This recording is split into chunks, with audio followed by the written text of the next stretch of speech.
at the map, we should be getting close.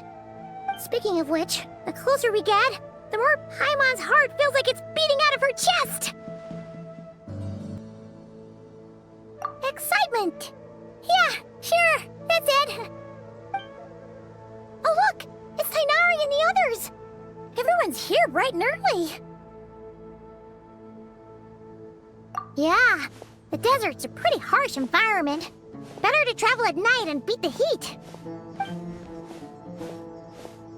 Hey everyone, we're here! Ah, right on time.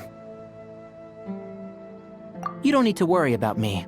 It's not too hot yet, and I'm properly hydrated. All right, we're just waiting on the 2 people Miss Layla mentioned, and then we'll be set. He's staying behind.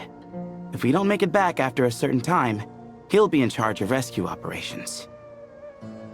You can count on me. Nice! You thought of everything!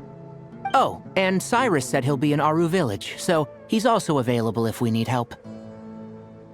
Haha! Amazing! Having people to watch our back is making Paimon a lot less nervous. Yeah, I did. After hearing about what happened, my advisor gave me some time off to rest. So, my studies are on hold for now. Then, does your advisor know you're back in the desert to investigate? Yes, but I was only allowed to come after I mentioned that General Mahamatra would be there too. Haha! Quite the reputation you've got there, Sino.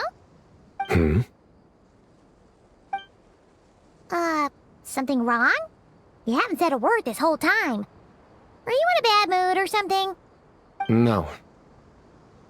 Being skilled with words also means being a good listener. I'm just reflecting on what you're saying. Oh, Hatham! Kaveh! Ha! Over here! Darn it. I was just setting up a brilliant...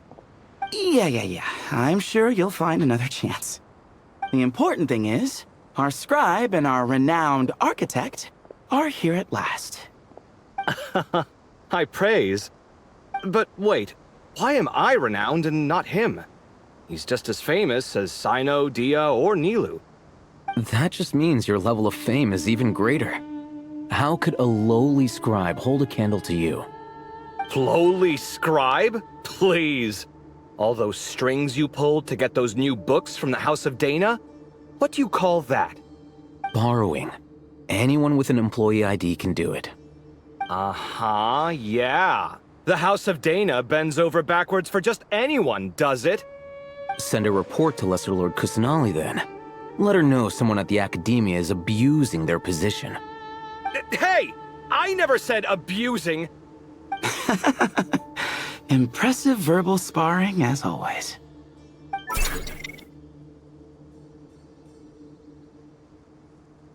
Oh, hello to you too, Marak. Well, looks like your assistant is raring to go, Kaveh.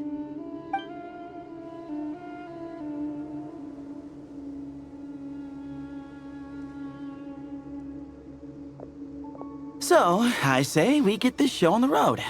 No sense delaying the inevitable. No need. We're in this together, remember? Sure.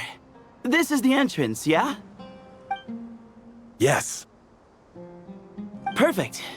Then, if we're all set, let's get moving.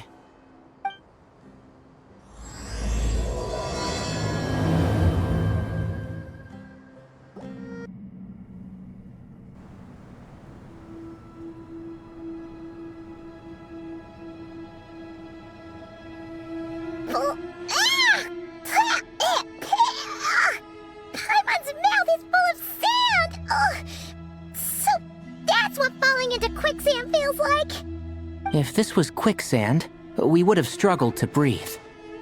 No. I think this was regular sand, and we didn't sink into it. We fell through it.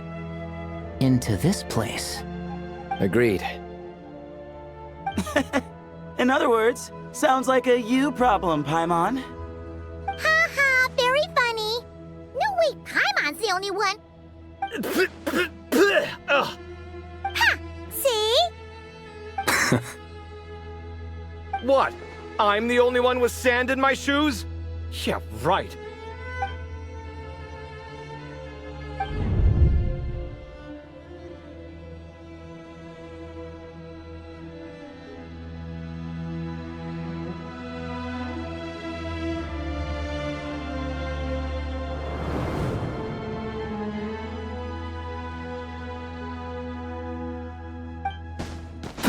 Whoa! There are monsters here? Sure didn't say anything about that. Probably means he didn't run into any. Because we're just unlucky. Not the best sign of what's to come. He'll be fine. Let's just use up all our bad luck and we'll be golden.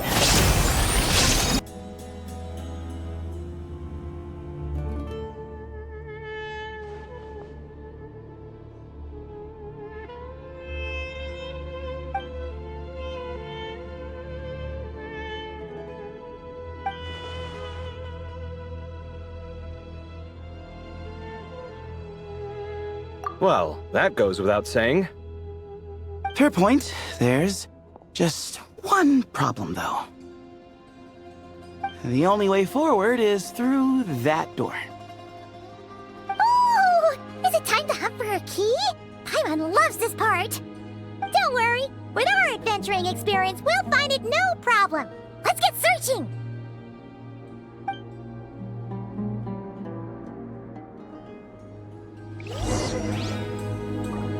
Marak, wait!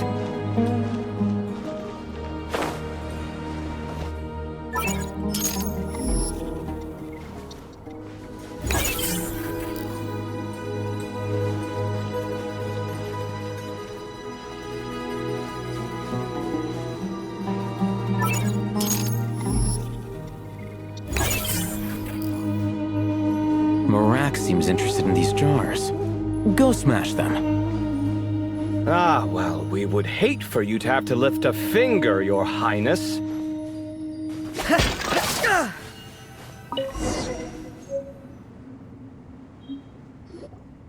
Marak, this isn't really your old home, is it?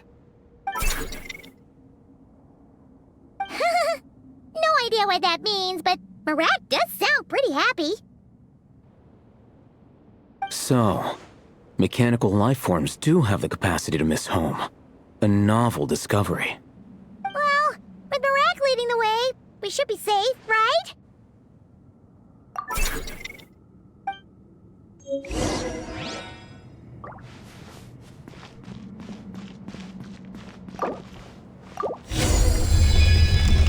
Good thing you decided to join, Kaveh. Otherwise, our investigation would have ended at that door. It was nothing that I did.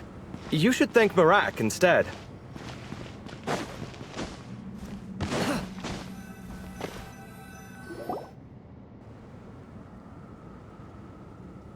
Hold on. At this rate, Paimon's gonna lose her title as best guy to a mechanical suitcase. Aw, thanks. Hey, wait. What do you mean, useless? Well, no weird mental symptoms so far. I'll take that as a win. That said...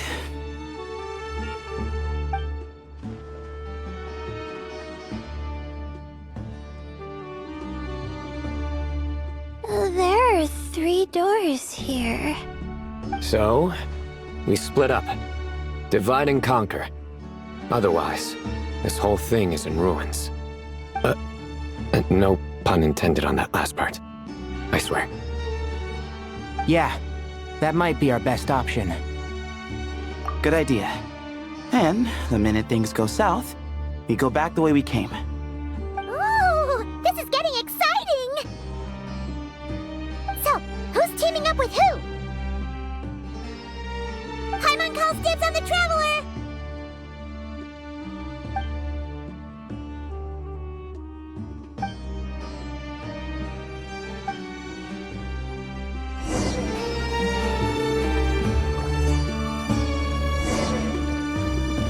Huh. This takes me back. The last time we were in the desert together, 2 of you came all the way out here to gang up on me. Oh? Sounds like someone's holding a grudge. Just what I like to hear. If you're still hung up on that last one, just name the time and place, and we'll have ourselves another thrilling... duel. Huh. What's with the awkward pause? Were you expecting me to stop you from saying something stupid? You two can have 1,000 duels for all I care, after we're done here. For now, focus on the task at hand.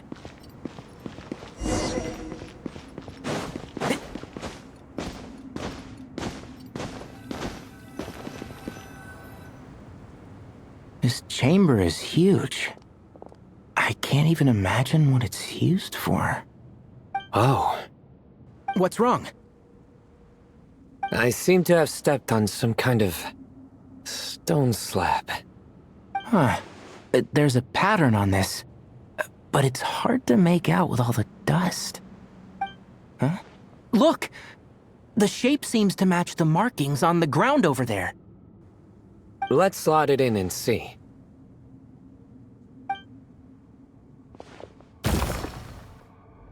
And we have a match.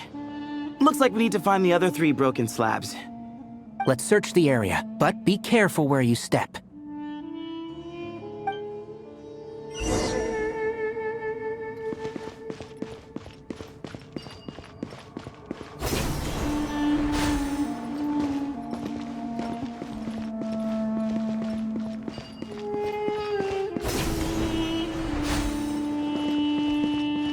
Ooh, got one!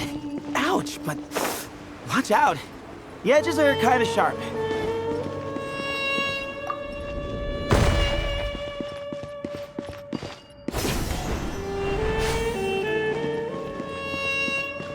Got the 3rd piece.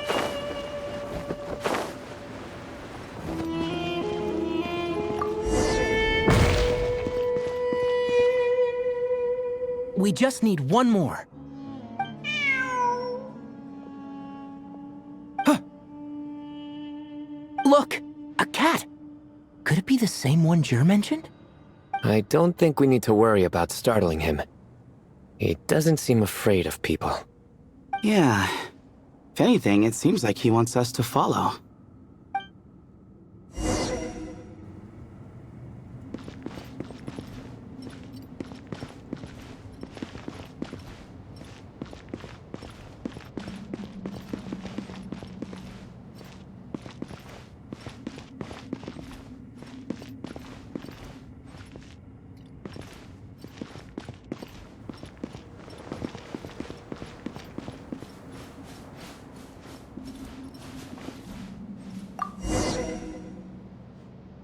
Oh, he led us to the last piece.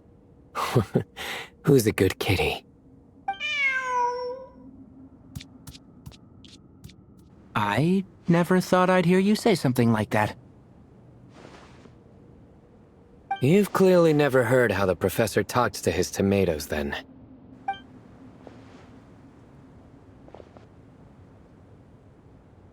All right, well, that's that.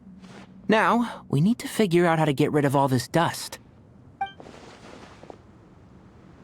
Behold, the great Vayu Viastra. Be honest.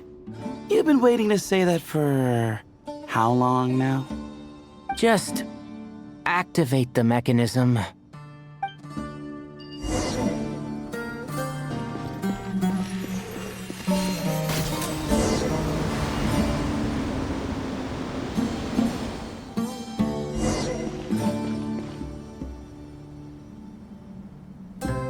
Huh. It worked. It's a picture of... 3 Hermanubises? That can't be right. The ears aren't vertical. Oh, true. And the looks fall short. My hat is much better looking.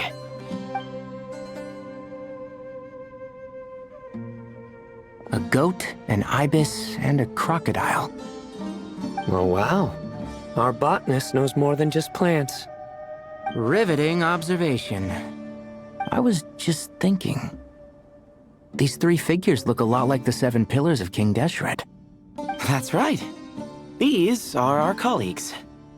Our what now? You sure about that? Just kidding. But what I meant by that is, these were Hermanubis' colleagues back then. The middle one is the Goat King Harashef, Minister of Ministers, the god Amun's most trusted chancellor. Records say he was the deputy king of the Desert Sands, chief among the 7 pillars. Someone even more impressive than Hermanubis? I wonder if that ever got his goat. Sorry, couldn't resist.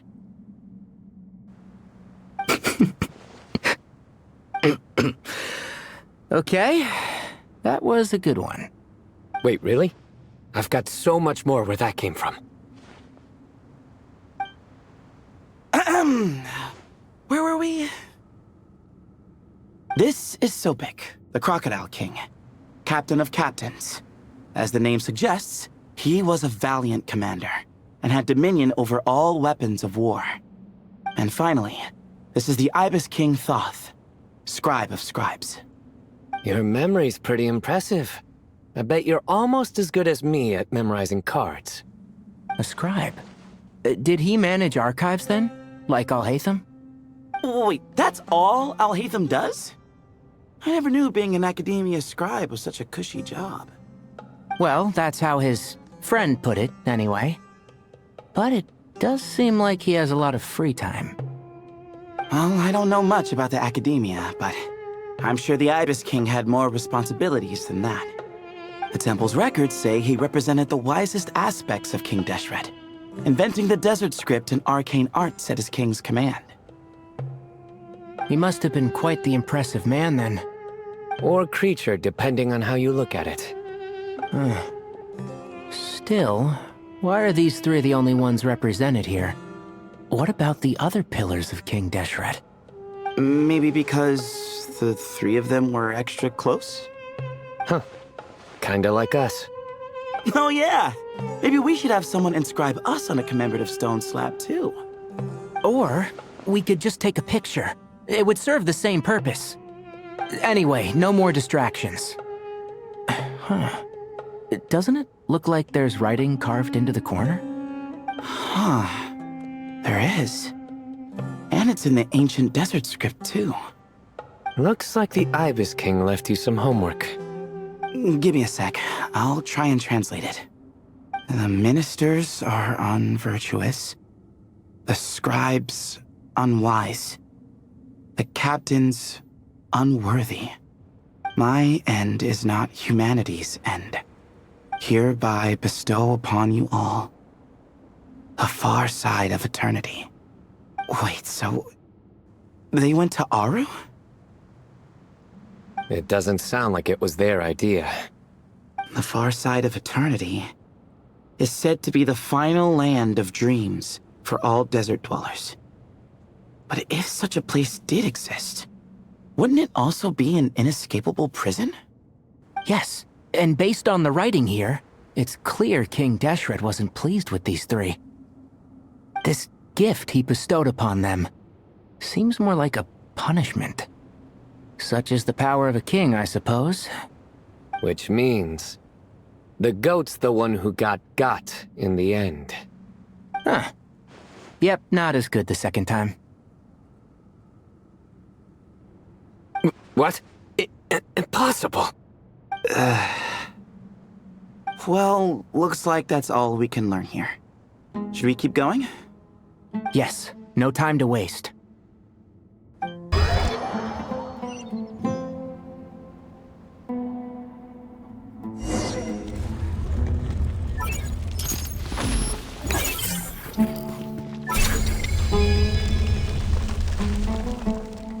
Jeez, who knew a suitcase could be so fast? Marak is nothing like this when it comes to housework. Hey, wait up! A scout's job is to take the lead.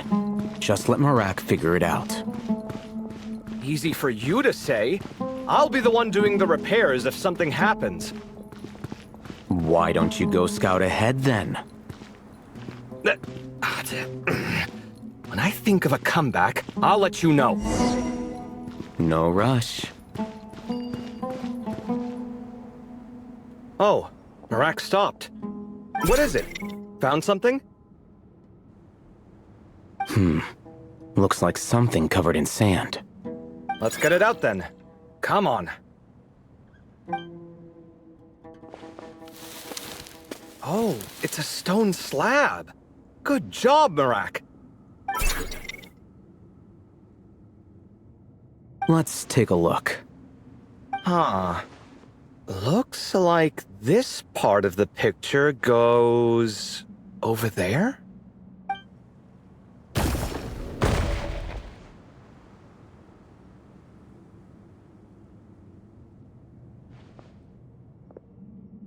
In that case, there must be other pieces.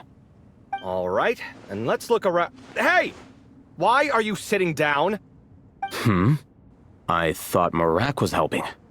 Oh, so you do know what that word means. Great.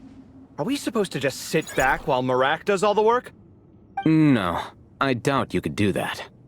Exactly. But I can.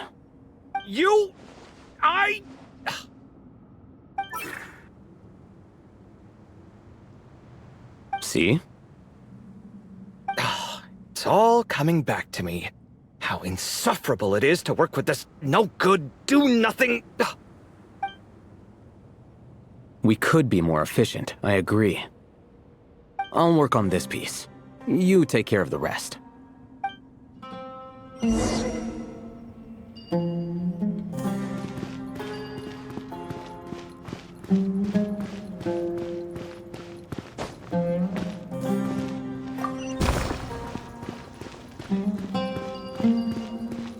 Found one!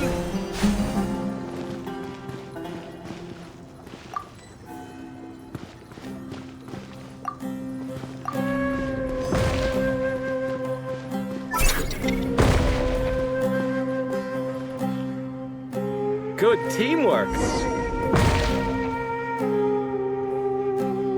Looks like we found them all. The pieces fit together like a glove. But we can't see what's on them. Turn around. Huh? Look. Oh, I've seen this before. It can create strong winds. Just what we need to clean off the slab. Come on, let's... Hey! Don't worry about me. If I sit here, I won't be in the way. Oh, you don't want to be in the way? Then sit right in front, so the device can blow you straight back to Sumeru City.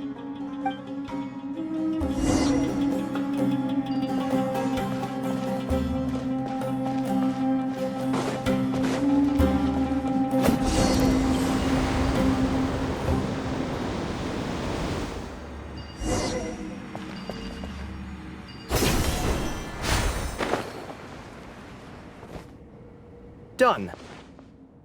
Huh. That's one big cat. And there's a shattered crown. I think it's depicting some kind of story. Look, there's writing too. The Ibis King answered the young noble, granting him the wisdom he sought. But the fragile crown was shattered by lies in the end. Here I leave the name, Gudars. Gudars. I've seen that name in a history book before. He was a young noble who sought to save his realm, and a king who once united the desert. That's right. Although his methods were rather shameful. During his long reign, he betrayed his family and the nobles who supported him, only realizing the error of his ways after his enemies left him nowhere to turn. But by then, it was too late. Seems like a common occurrence across history. Different people, same mistakes. It's an inevitable pattern, destined to repeat itself. The writing mentions the Ibis King, but a cat is depicted here. Does that mean... So far, what's depicted on the slab seems true to history. In which case, This cat is either a proxy for the Ibis King or a manifestation of said king himself. Exaggeration is a common method ancient records use to highlight a being of higher status. And as we know, Layla and Jur both heard the sound of a cat while escaping the ruin. You're saying the Ibis King, one of the legendary 7 pillars of King Deshret, is here, still helping those in need? I'm saying we can't rule it out.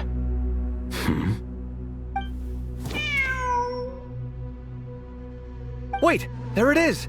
The cat!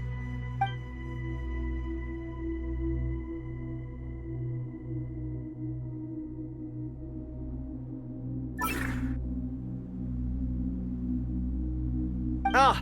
Marak went after him! The cat's showing us the way forward. Come, let's follow. Okay.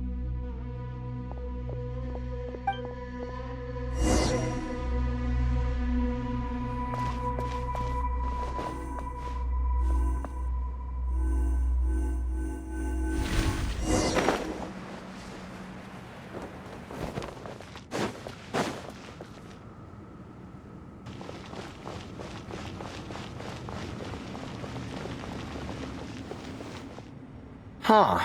The cat's gone.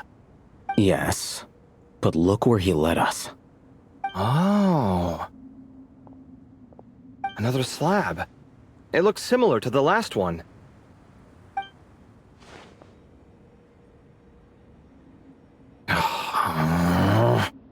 Oh, by all means, take your sweet time. Wouldn't want you to overexert yourself.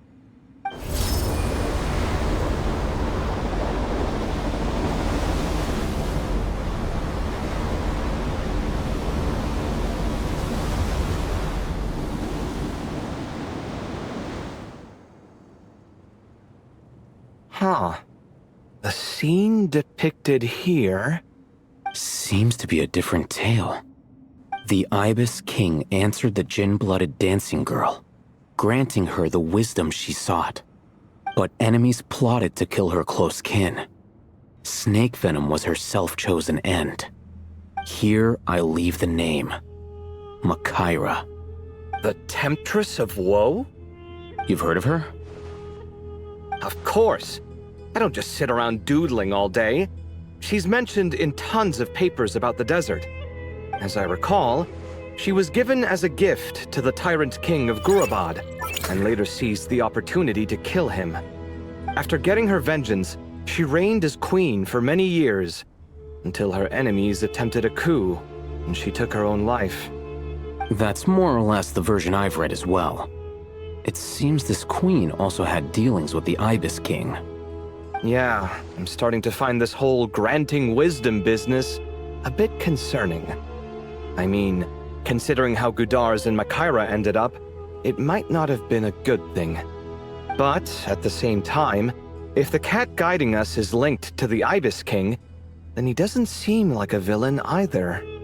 People are complicated, and the same is true of the servants of the gods, no matter their wisdom or power. Let's reserve judgment for now and keep moving.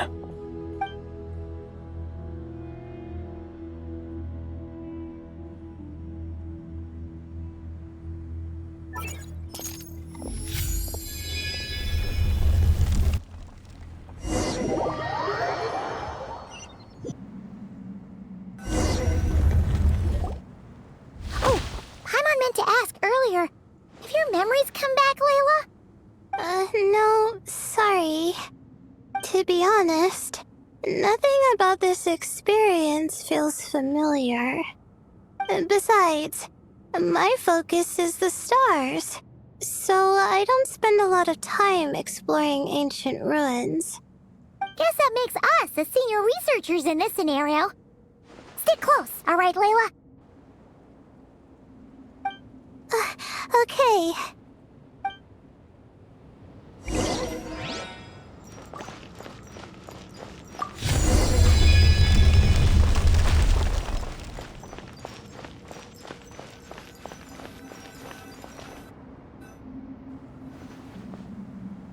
Wow, what a tall ceiling.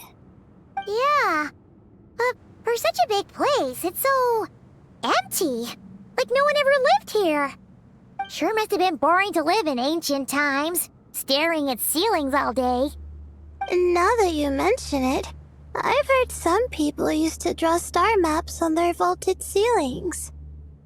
Some would even make them transparent to better observe the movement of the stars. It sounds so nice. Stargazing from the comfort of your own home. Wait a second. I think I see something up there. Huh? How is Paimon supposed to do that? Oh, right. Flying. Duh. Alright. Sit tight, everyone. Adventurer Paimon will be right back.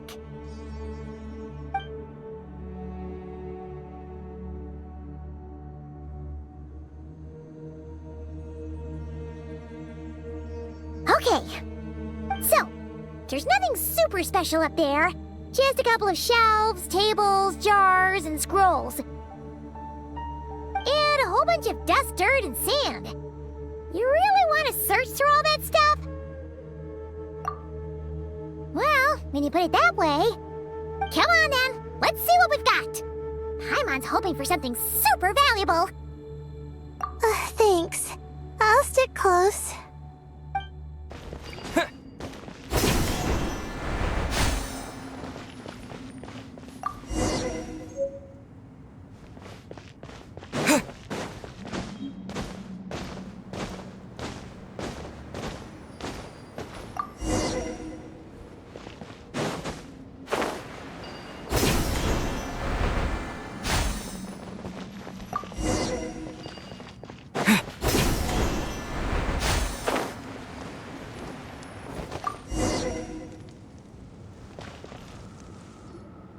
I think that's everything.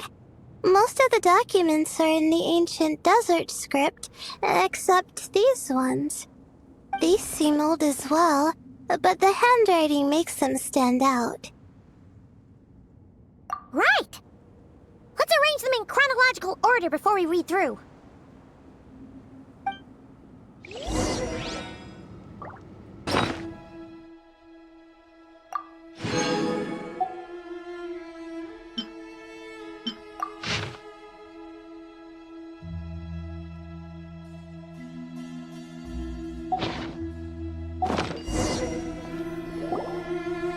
Okay, now let's take a look.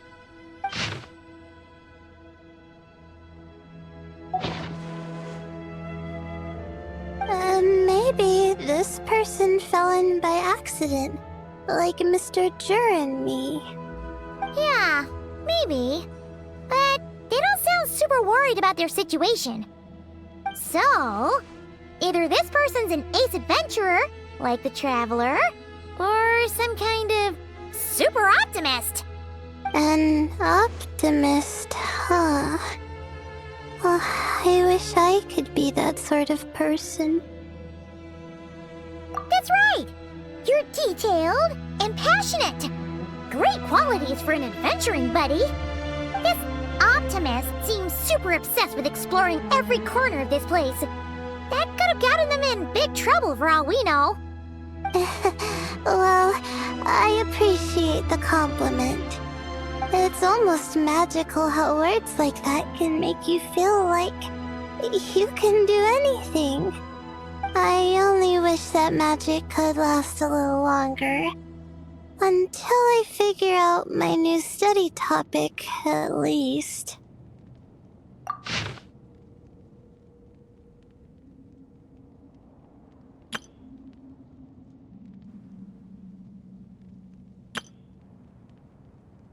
Oh, looks like you were spot on, Paimon. See? Told ya! That's what happens when you don't think things through. And all this talk about seniors and juniors, he was a student just like you, Layla. Whew, he sure talks a big talk for a student, though. You'd think he was some kind of old scholar instead. Huh. What is it? Did Paimon say something wrong? No, not at all. I was just thinking, and this might sound rude, But the way this person speaks is just so... you notice too. I mean, it's good that he helped treat his companion's wound, but it didn't seem like it was out of kindness. More like he was looking out for his own self-interest, or thought he could get something out of it. I don't know. Maybe I'm reading too much into it. Yeah. If you're both in this dangerous situation together, wouldn't you mention them at least once? If it were Paimon, she would write down the name of every single person she was with. No one would be able to get away. Actually, I find Paimon's approach quite sensible. It makes sense from a safety perspective, too. That way, if anyone came to the rescue, the notes would be able to tell them everything they needed to know. Whoa! That's genius-level thinking! Well, I learned that from Madame Farzan, actually. I'm not speaking from personal experience or anything. Oh, no! I'm just a student. It's fine! You taught us something, so you're our teacher. Simple as that. Anyway, from the looks of things, the student who left these notes behind was pretty weird. Let's keep reading.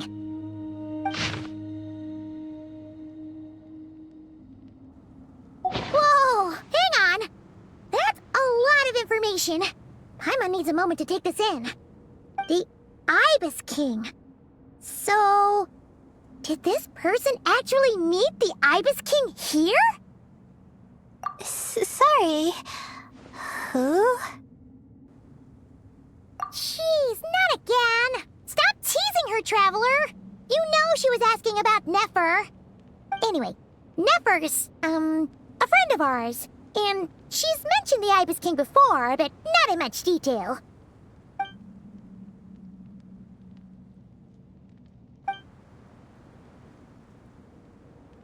Oh, I see. Well, that's not too surprising. Most people in Sumeru know about King Deshret, and most in the academia have at least some knowledge on the 7 pillars. Legend has it, King Deshret ruled the desert at the head of several wise retainers, guiding their people to pursue the limits of wisdom. He also left behind treasures for future generations, which continue to be relevant in nearly every research discipline. Now, this message indicates this student and his senior were rescued by the Ibis King. But to think it's possible to meet him in a place like this... We don't know when these notes were written, but didn't the 7 pillars disappear a long time ago? Yeah, the notes made it sound like his powers were restricted. Also, the mention of this form?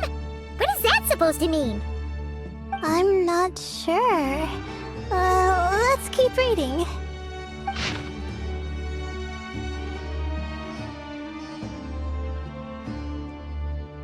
Oh, this is the last page.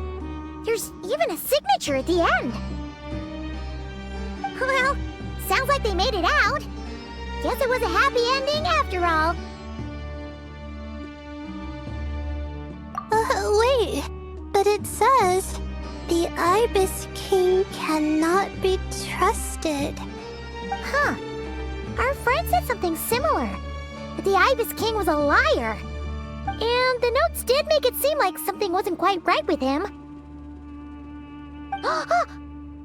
Maybe he wasn't one of the 7 pillars at all, but some kind of con artist. Huh? What's that supposed to mean? I think Paimon raises a good point. Let's keep our guard up just in case. Alright, I think that's all the clues around here. How about we...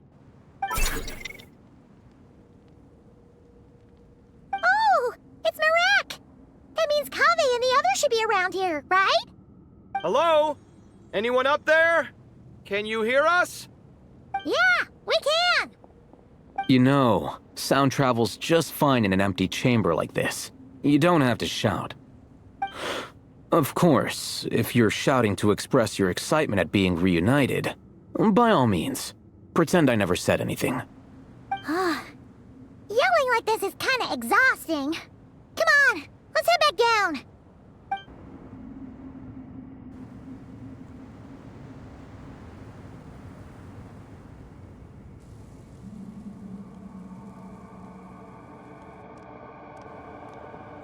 Wow, we all ended up in the same place, huh?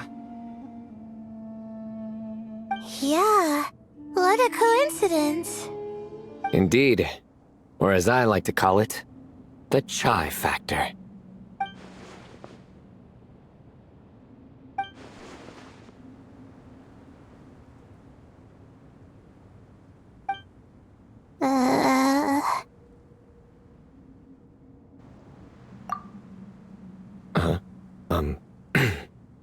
No reply? Just say it. All right. Because it's spiced to sweet brew again. Oh, hey, that's a new version. Oh, wait, what? You've never heard that one? What are you looking for? A place to sit and read my book. Oh, great. What else is new? Well, looks like everyone made it through unscathed. Let's take this chance to get some water, rest a bit, and discuss what we learned. Sound good? Yeah, let's debrief.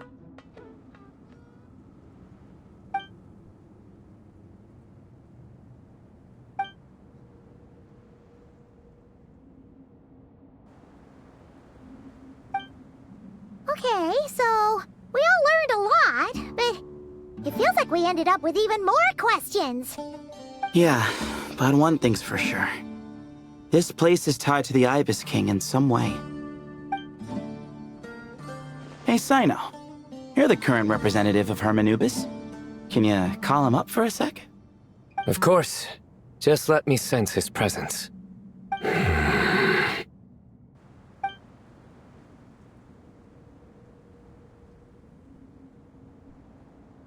Just kidding. I can't sense him at all.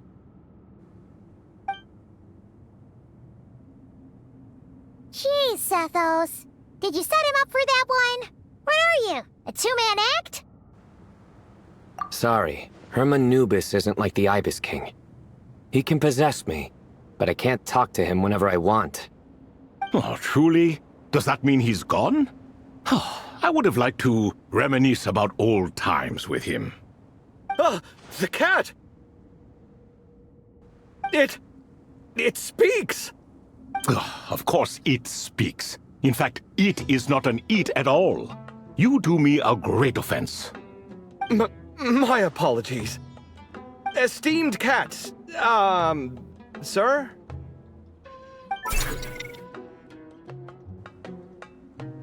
Oh, this little contraption is still here. Contraption? No, this is Marak. Which means you do his assistant a great offense. Huh? Well, I didn't mean... Well, I apologize. I wasn't referring to this Marak, but rather the thing that operates it. King Deshret was quite partial to it. I have forgotten what it was called. It must have had an official name, albeit in the old tongue. Even if I did remember, I would need to translate it into modern language. It's not important. Marak's a fine name. Even better than the original, if you ask me. Who thought of it? And the remodeling, quite well done indeed. This Marak looks much happier in its current form. Oh, and the components should have model numbers written on them. You can look them up if you're curious. This cat talks a lot. Quite the one-sided conversation. Is this what the Ibis King was like?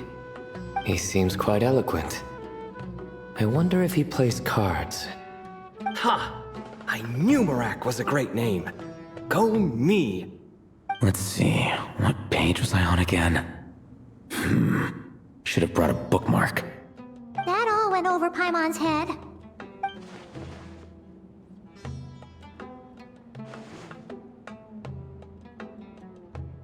Hello indeed. For you to know my name. Yes, I was not mistaken. You are special among your companions. But you are all guests. It is only proper to invite you in. Come then, this way.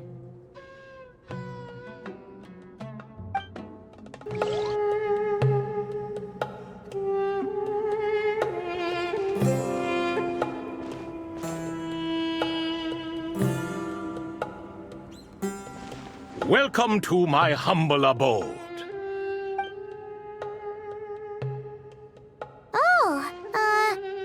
Your house sure is spacious, Lord Ibis King. I fear it's not quite what it used to be. In fact, it has long ceased to be my home at all. It belongs to the descendants of the cats I once raised. Such adorable creatures, aren't they? Take the one I'm borrowing here, for instance. A chubby fellow with such lovely fur. Anyway, tradition dictates that a special guest such as yourself be presented with a gift. Alas, it's a first-come, first-served basis, you see. I fear with the passage of time, none are left. What? So the treasure's gone already? Treasure, you say? Not an inaccurate description. Yes, and no. I have the power to grant gifts inaccessible to the masses. The only requirement is answering a question. Not a bad deal, yes? Of course, my questions were given unto me by King Deshret, who in turn received them from the Mistress of Flowers. There are 3, and no more. What causes our rise and fall? What obliterates love and hate? What determines truth and falsehood? The more he talks, the less Paimon understands. I see. That must mean Gudars and Makaira managed to answer 2 of the 3. Another who understands. Oh, so that's the event those 2 slabs are depicting. Ah, priests and their records. A singular obsession, and quite boring, too. After being imprisoned within Aru, I could, on occasion, take the form of a cat to converse with those around me. But I despised speaking to them. No conversational skills whatsoever. Now, humans like you who stumble in here from time to time, you are much more interesting. Hold on! We're getting off topic again. The 3 questions you just mentioned? What are they for, exactly? Ah, that is a story that begins with King Deshret. And we're in for another long one. Nostalgia for the past is common to us all, is it not? And our king, he was such a proud, solemn man in those days. He watched us speak of the present and the future, of the wisdom we possessed, or were about to obtain. We were his proud retainers, confident in our belief that, so long as each one of us used our abilities to the fullest, progress was inevitable. Yet, King Deshret's ambition was not destined to be allowed in a closed-off world such as this. So nothing went as planned. In fact, from the beginning, there were signs an outcome of this nature was inevitable. Because although there were 7 pillars, one was forever absent. Al-Ahmar would insist the Dendro Dragon Sovereign was one of us, but the dragon herself rejected that idea. Huh. Like a card you can never seem to draw from your deck. More like a card that was never in the deck to begin with. Alas, that's just who Al-Ahmar was. There was nothing we could do about that. And I always preferred chess to cards. In the end, life grew unbearable for our king. But, of course, those who remain must continue to live on. But subjects like us were less fortunate. After all, the fate of a retainer is decided by the king, including the chance to walk away. So it was then that King Deshret had Kroko, Goti, and I locked up within Aru, where we remain to this day. Kroko. Goti? Ah, of course. You're more familiar with their full names. Sobek, the Crocodile King, and Hereshef, the Goat King. And let me tell you, when it comes to chess, Hereshef was a habitual backseat strategist, always spewing nonsense from the sidelines. Well, Sobek was all too quick to take his terrible advice, to the point where I was the one who got accused of cheating. Chess is an exercise in patience, and that man couldn't sit still to save his life. He could never excel at that game. In fact, neither of them were good at chess. Even so, we played together often, and since I was always the winner, we got along quite well. What are you laughing at? Were we not good friends? No one's laughing. Paimon would never. No, not you. It's Goti. He's laughing for no reason again. Can you not hear him? Ah, right. Of course you can't. The two of them are inside Aru, as am I, so only I can hear them. What is even going on here? Has he, started to lose it after being trapped for so long? That does happen to prisoners serving life sentences. Speaking of which, how's Azar doing these days? I doubt he's doing much of anything. Just what I wanted to hear. What is the meaning of this? You doubt my words? I have half a mind to not talk at all. Oh, no. They're not questioning you, Lord Ibis King, just discussing other things. Please, continue. In that case, where were we? Getting to the part about the 3 questions. Hopefully. Ah yes, we're almost there. Before I entered Aru, King Deshret said I could be released from my eternal seal if I chose humans who could provide the correct answers to those 3 questions. The first person who caught my eye was Gudars. I asked him, "What causes our rise and fall?" He answered, "Conspiracy and betrayal, for it renders the righteous and wise unable to succeed, and thus nations fall." I found his answer quite interesting, so I bestowed upon him the power to deceive. The second human I chose was Makaira. I asked her, "What obliterates love and hate?" She said unto me, "I have nothing left to lose. Vengeance alone can quench both love and hate." I found this to be another fascinating response, so I granted her the power to be loved. But both of them ended up... Now then, young one, riddle me this. Did their answers point to this fate, or was it the power I bestowed upon them that determined their end? I'm just an observer who doesn't understand their circumstances, so I can't answer. A clever reply. I do not wish to comment either. It is all in the past at this point.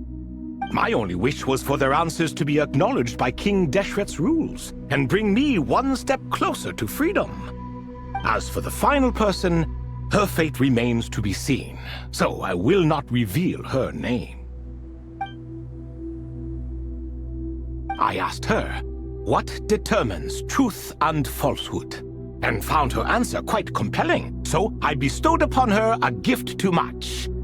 As you can see, however, I have not been freed, so it's clear the answer she gave at that time was wrong.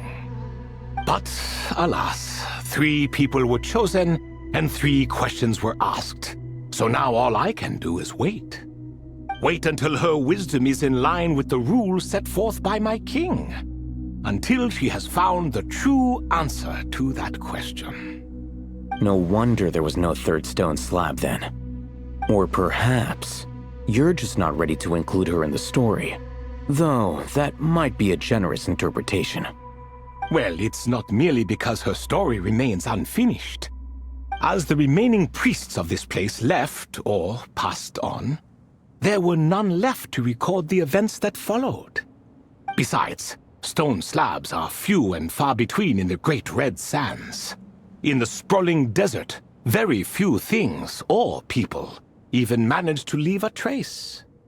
But sometimes I can't help but wonder, if that young man from several centuries ago had been willing to answer my question, would I have left Aru by now? Wait, so there was someone else? Of course, it has been thousands of years after all.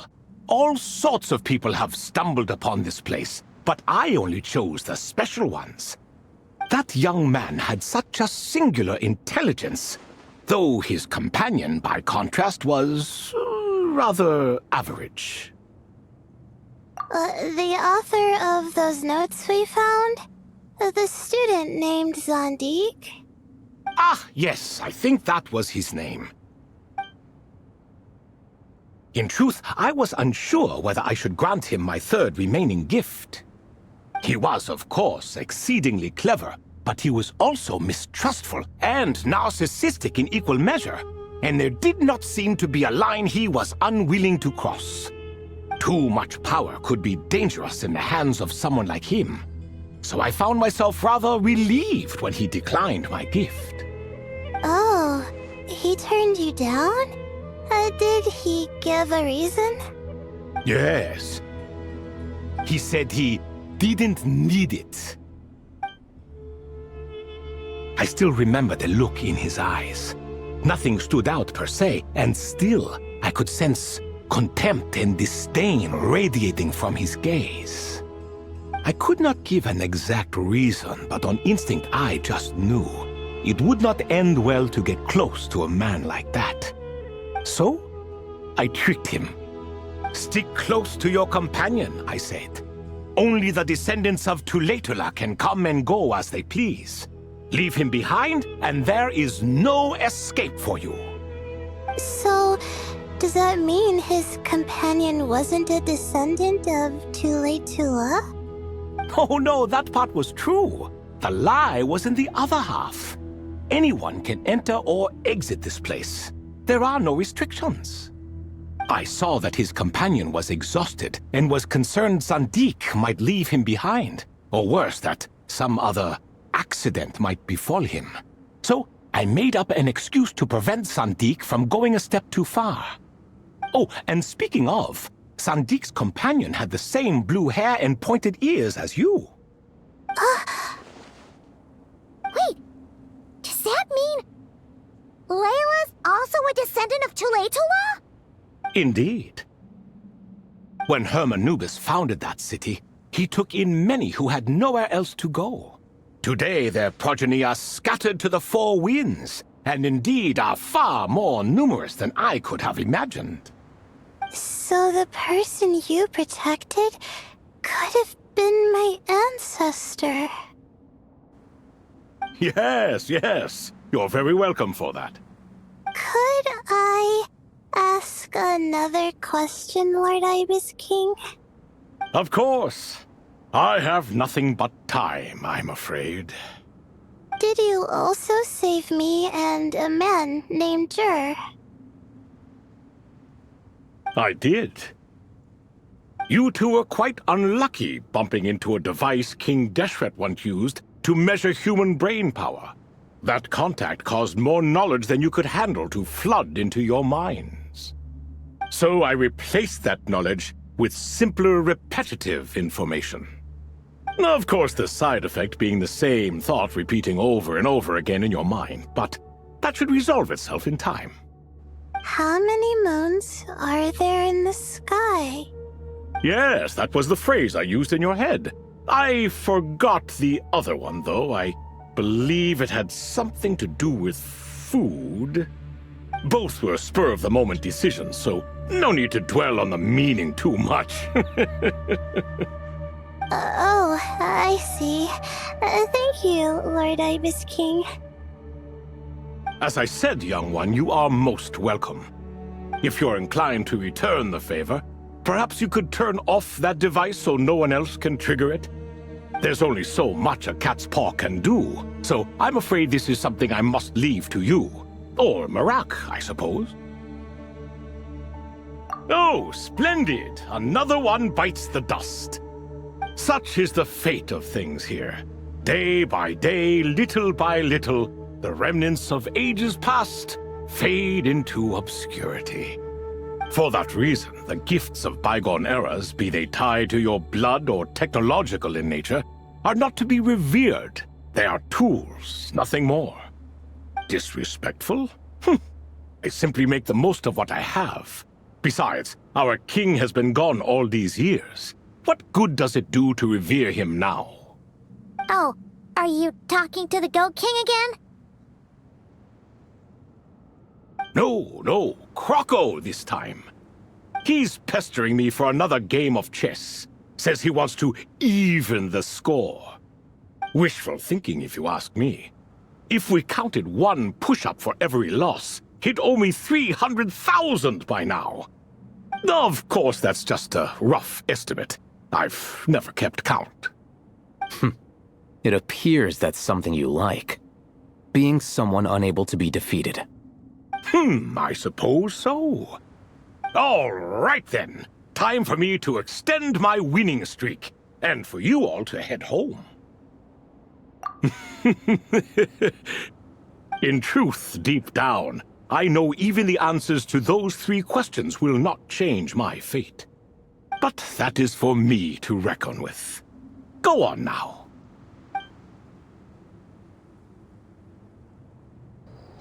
Excuse me. Do you even know what time it is? I've harvested 3 crops of tomatoes while you've been gone. You're exaggerating, Professor.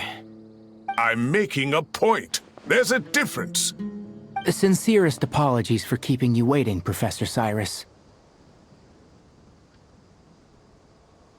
See, that's what I call manners. Now, are any of you hurt? Nope. It went way smoother than we expected, actually. I presume the investigation is complete then. Come, tell me all about it. Oh my, did you luck out? If you've read the work from the Vahumana Darshan, you would know that the Ibis King has, well, let's call it a mixed record. Perhaps he softened up a bit in his old age, and that's why he chose to help you. Or perhaps he just didn't have a good enough reason not to help us. See? Marak agrees. How do you even know that's what Marak meant? That could have just been a happy noise. In any case, there's a lot to be happy about. We figured out what happened to Layla and Jur, and there were some unexpected takeaways too. Yeah, I never expected to learn about my ancestry. I've always thought of myself as just an ordinary student. I never would have even considered something like that could be true. Come to think of it, our ancestors might even have been friends at some point. Huh? You're right. Maybe I should take a trip back home to see if I can find any records about that. Oh, I was just throwing that out there. I wouldn't want you to go to the trouble. It's fine. My advisor gave me a break, and I still have a few days left, so... Oh, wait. My study topic. I haven't made any progress at all. No. I need to focus on that instead. Right. Couldn't you help her, Professor? Huh? No, I could never. Me, you say? I'm from the Spatamar Darshan, and I don't think that Nephis or Zaha-Ha-D research the stars. All I have to offer are my homegrown tomatoes. Although I suppose it's not impossible. I can ask a few old friends to recommend some interesting topics. You really don't have to. It sounds like a lot of work. Hardly. A few passing questions while we water the plants? It's no trouble at all. Thank you so much. Of course. Now it's getting late, and you all must be tired. Let's wrap things up here. Some say desert nights are the sun taking mercy on us after the heat of the day. So, let's leave while she still feels merciful.